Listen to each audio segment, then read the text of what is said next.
আসসালামু আলাইকুম। এত দেরি করলেন যে? এত দেরি করছে এটা কি তোমাকে বলতে হবে? আসছে এখানে খবরদারি করতে, যত সব ফালতু।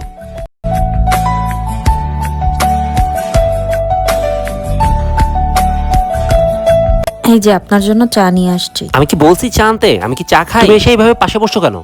কি অবস্থা, একটু বসতেও পারি না? কোত্থেকে যে সব গরিব টরিব বিয়ে করে নিয়ে আসছি।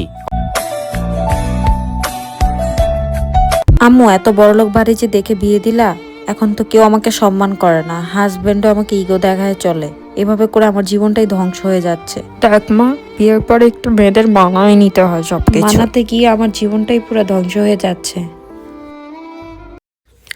এই শুনছো, এদিকে আসো। এই কি ব্যাপার, ডাকতেছি না?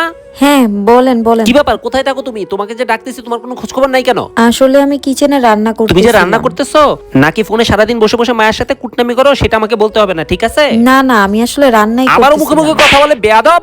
যত সব ফালতু কথাকার, ফকির নিকুত থেকে আসছে আল্লাহই জানে। এভাবেই গরিব ঘরের বউদের জীবন কেটে যায় বছরের পর বছর, চলে তাদের জীবনের সংসারের সংগ্রাম, কিন্তু তারপরও পায় না তারা আসল সেই স্বীকৃতি এবং ভালোবাসা। এই বৈষম্য সরিয়ে আসুন আমরা সবাই হাতে হাত রেখে পথ চলি।